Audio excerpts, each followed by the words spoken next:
Vivente Andante. Ouve aí, gente boa, Vivente Andante na Terra. E hoje, olha só, o papo é com Luiz Antônio Martins. Na verdade, pai Luiz Antônio Martins, físico nuclear e pai de santo. A conversa flui pela física quântica, pela Umbanda, pela física nuclear também, claro, e como que tudo isso se conecta ou não se conecta. Ouve aí. Físico nuclear e pai de santo. Como é unir essas duas linhas que para tantas e tantas pessoas são opostas? Bom, na verdade, estas duas linhas, elas não se opõem em absoluto. Uma, pelo contrário, ela vai afirmar exatamente o que a outra fala. Quando nós falamos de um Pai de Santo, nós estamos lidando com um universo metafísico, ou seja, aquilo que vai além da física. Mas esse mesmo universo metafísico, ele é muito bem explicado por um outro universo chamado físico. A física, ela é chamada de a mais iniciática de todas as ciências, porque ela vai dar a base para o entendimento de toda a magia. Então, se uma coisa é ou pode ser, ou uma coisa está ou pode não estar, isso a ciência vai explicar. A questão do espaço e do tempo, a transcendência do espaço e do tempo, que nós vamos entender numa questão, que nós vamos entender, não, vamos ver numa questão metafísica. A física, ela ajuda neste entendimento. Quando nós falamos em espaços distorcidos, falamos em tempos distorcidos, e na magia isso muito acontece, a física ela corrobora toda essa afirmação. Então, na verdade, não há absolutamente nenhuma incompatibilidade entre a física e as ciências ocultas. Uma vai explicar, dar fundamento à outra. Por isso que ajuda nas ciências ocultas. Todas as vezes que estamos realizando um trabalho de magia, a magia ela é totalmente subsidiada pelos princípios da física. Então a física é fantástica. Ela só vai apoiar tudo aquilo que as ciências ocultas vão trabalhar. E por falar nisso, aonde que entra e como é que você vê a questão da física quântica? Porque tem muitas pessoas que não entendem como uma área séria da física. Como é que você vê essa questão?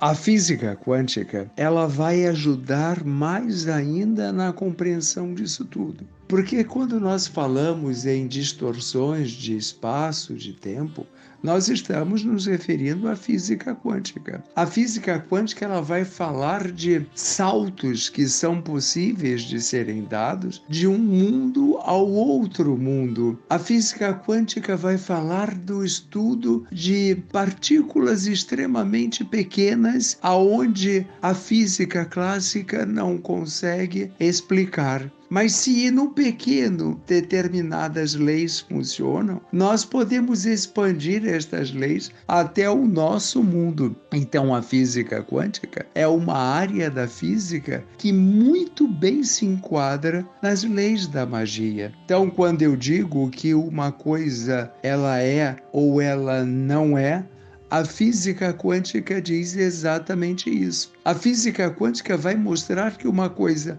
pode ser e pode não ser ao mesmo tempo. E a magia também vai falar de que algo pode ser e também pode não ser. Todas as possibilidades são possíveis. Quando eu digo que um objeto ele fica totalmente impregnado pelas vibrações daquele momento, daquele setting, daquele espaço e daquele momento, e tudo aquilo está no objeto, e eu posso reviver todas as emoções que foram colocadas no objeto, a física quântica concorda com isso, porque tudo pode ser colocado, pode estar contido num momento do espaço e do tempo. Então, mais uma vez, a física quântica, e principalmente ela, é que vai dar todo o respaldo para as artes mágicas. Tudo é possível, todo espaço e todo tempo, eles estão em um local, num dado momento,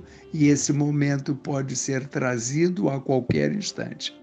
E por falar em distorções de espaço e de tempo, a gente sabe que existe a ayahuasca, conhecida também como Santo Daime. Então eu te pergunto, a ayahuasca é uma droga ou é um portal para novos mundos? Olha, sobre a ayahuasca, claro que não é uma droga. Uma substância, para ser considerada uma droga, ela precisaria causar uma dissociação social. E a ayahuasca não. Pelo contrário, a ayahuasca ela traz o indivíduo mais para a sociedade. Ela interage mais com o indivíduo na sociedade. Outra coisa, para ser uma droga, a ayahuasca deveria ter a DMT, que é a dimetiltriptamina, que é a substância psicoativa encontrada na chacrona. Ela deveria estar cerca de 2.000 vezes mais do que está na substância no chá que é encontrado.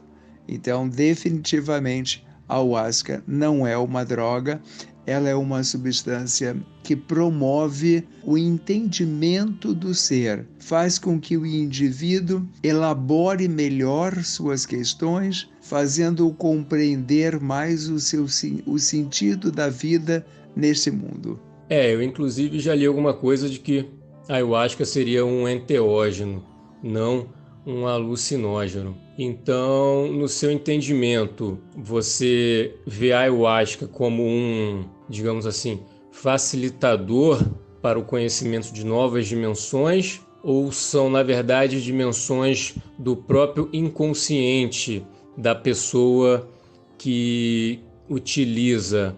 Veja, tudo está contido no nosso inconsciente. O inconsciente, ele traz tudo consigo, o que está dentro, o que está fora, tudo. E a ayahuasca, ela é um grande promotor de toque nesse inconsciente. Através deste chá maravilhoso, você pode chegar nas bordas do consciente, ir até o inconsciente e o entendimento de tudo. Ele não está do lado de fora. O inconsciente também está dentro, pois tudo está dentro de nós. Então, a ayahuasca, ela facilita muito essa busca a um ser interior. É um enteógeno, é o Deus dentro de nós. É aquilo que nós vamos olhar para dentro de nós, pois que tudo está dentro de nós. Professor, e como que você vê, digamos assim, a futurologia? Por exemplo, a utilização dos mapas astrais, a utilização do tarô. Você crê que são coisas realmente que auxiliam o ser humano no seu caminho terrestre? Ou saber do futuro traz mais ansiedade do que sensatez? Qualquer que seja a arte divinatória, ela vem para ajudar o ser humano na sua caminhada. Mas quando eu digo arte divinatória, não é adivinhação, não é saber o futuro simplesmente por saber. Eu chamo de arte divinatória por ser uma coisa divina. Você nunca vai saber se determinado acontecimento ele irá ocorrer ou não. O que pode se saber é uma tendência de certas coisas acontecerem. Então, quando você sabe que há uma tendência de algo na sua vida acontecer, e se você vê que aquele algo será bom para você, então ótimo, deixa acontecer. Agora, se existe uma tendência de algo e que esse algo você não vê com bons olhos, então faça por onde evitar. É nesse sentido que as artes divinatórias, elas ajudam, pois o jogo, qualquer que seja, ele mostra a tendência de um acontecimento, jamais a fatalidade de alguma coisa, e sim a tendência de algo acontecer. Professor, você cita aí essa questão do fazer o bem. Segundo alguns estudos esotéricos e até teosóficos, esse planeta aqui seria é baseado na dualidade, né? Me corrija se eu estiver errado. Então entra aí uma outra dúvida, que é: existe bem e mal? Também diríamos que existe aí um caminho cinza? Como é que é isso, professor? Meu caro, a nossa mente ela é toda baseada na dualidade. A mente só consegue perceber uma coisa quando ela tem a expressão do seu oposto. Só percebemos que uma coisa é clara porque temos a noção do escuro, percebemos o alto, porque temos a percepção do baixo. Então, na verdade, a mente, tudo na mente é dual. Toda a concepção do universo, toda a percepção que nós temos do universo, ela é totalmente dual. E é claro que entre os opostos existem uma infinidade de outras coisas, mas a mente por si é dual. E é esse objetivo que nós temos que tentar alcançar, mas isso encarnados nunca haveremos de alcançar, porque esta dualidade, quando ela se funde, nós encontramos então a única expressão de algo, e essa única expressão de algo é o verdadeiro amor. Mas isso, enquanto encarnados, é muito difícil de se alcançar, e até lá vamos juntando, né, vivendo a dualidade mental. O universo é mental e toda a percepção dele é dual. Professor, você conhece muito melhor do que eu a lei da física de Newton, da ação e reação. Então, unindo também com seus estudos das ciências ocultas, é mais uma comprovação da física, como você responde na primeira pergunta, com relação a esse mundo metafísico no geral? E eu concluo perguntando, ou seja, existe karma?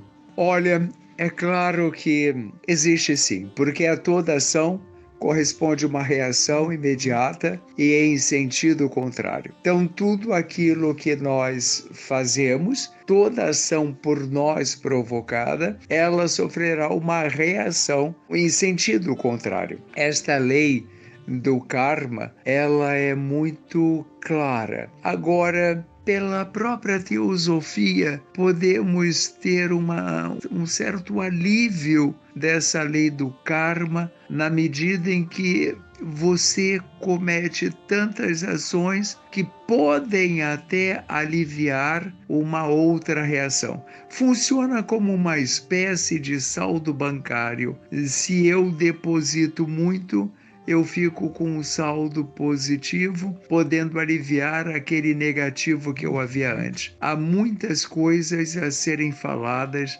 sobre essa lei do karma. Mas, em princípio, se você faz o bem receberá e vice-versa. Isso é inevitável. Professor, você diria que a Umbanda se confunde com a história do Brasil? E como que essa linha de estudo se conecta com a teosofia? Meu caro, a Umbanda ela se confunde sim com a história do Brasil. Parece que foi por volta de 1560 e poucos que chegou por aqui o primeiro navio negreiro. E este navio aqui aportando no Brasil trouxe consigo os negros que já trariam a semente da nossa Umbanda, pois o povo banto que chegava aqui, ele tem por uma expressão sua de ser, de fazer a conexão com os seus ancestrais. E fazendo a conexão com os seus ancestrais, eles estariam já plantando a semente de nossa Umbanda. É um povo também que honra os donos da terra. E como os donos da terra daqui no Brasil eram os povos indígenas, eles fazem honra a esses povos. Então, juntando os indígenas com as manifestações da ancestralidade do povo banto, ali se iniciava a Umbanda. E a sua história, podemos dizer sim, que se confunde com a história do povo brasileiro. A conexão da Umbanda com a teosofia, porque Madame Blavatsky, que é a fundadora da escola teosófica, ela vai fazer um estudo de todas as religiões. O grande mérito de Blavatsky é mostrar que se uma religião chama o Deus de A, a outra chama de B, outra de C. Na verdade, estamos falando dos mesmos deuses. Blavatsky não chega a conhecer as religiões de matriz africana. Blavatsky, pelo que se sabe, não esteve nesta África dos povos bantus e iorubais. Mas, olhando todas as outras tradições que Blavatsky estudou, todas elas podemos fazer uma correspondência com as religiões de matriz africana, e aí vemos o quanto a teosofia também ela é capaz de falar sobre essas religiões. A teosofia não é uma religião. Ela fala de todos os aspectos sobre a magia, e a magia, esta sim, está contida em toda a religião, pois que toda religião traz em si o seu processo mágico. Luiz, gostaria também que você falasse um pouco sobre o livro que você escreveu, O Sacerdócio na Umbanda, e um pouco da história desse templo que você dirige. Sobre o livro O Sacerdócio na Umbanda, ele foi um livro escrito por uma tentativa de tampar um pouco esta lacuna que nós temos com respeito à bibliografia sobre a Umbanda. Então escrevemos um livro que é uma espécie de um compêndio para o Templo do Vale do Sol e da Lua, e falando tudo da forma como nós entendemos a Umbanda. Porque a Umbanda ela não é uma religião, digamos, única em todas as suas manifestações. Existem várias umbandas, como podemos falar. E este livro é a forma como no Templo do Vale do Sol e da Lua nós entendemos o que vem a ser a Umbanda. E esse foi o motivo do livro. Ou a história do templo, ela se confunde com quase a minha história praticamente. O templo ele fez agora em maio, dia 20 de maio deste ano, ele fez 32 anos e há 32 anos estamos lá. Começamos pequenininho, como um simples altar para rezar crianças. E eu um dia conversando com um preto velho, porque eu trabalhava num outro terreiro, e falando da minha intenção de criar um altar para rezar as crianças, que na época meus filhos eram pequenos, ele disse: vai meu filho, planta a tua semente, porque quando se planta uma semente nunca se sabe o tamanho da árvore que ela vai dar. E assim foi, plantamos a semente, hoje é uma casa bastante grande, começamos pequenininho e estamos lá. O nosso lema é amar a tudo e a todos, o nosso lema é o respeito a tudo e a todos, e qualquer pessoa que ali chegue será bem recebida, será respeitada por quem quer que seja. E estamos ali para levar um pouco de fé, de esperança e caridade a todos aqueles que nos procuram. E aonde que a gente pode saber mais sobre tudo isso?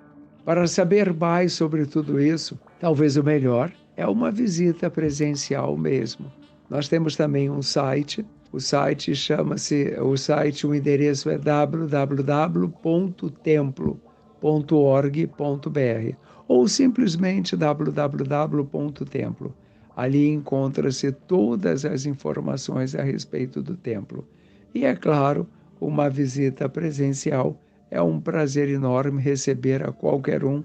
Estamos sempre dispostos a mostrar o nosso jeito de levar um pouco de paz e esperança àqueles que necessitam. Gratidão por aceitar o convite para essa conversa. Meu caro, eu estarei sempre à sua disposição. Qualquer dúvida, qualquer coisa que necessite, é só me falar. Um grande abraço.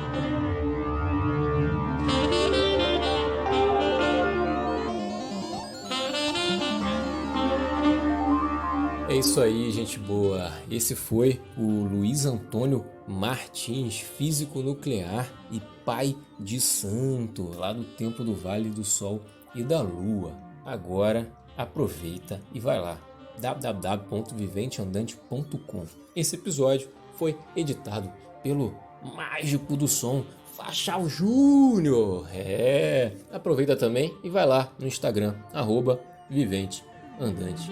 Até o próximo.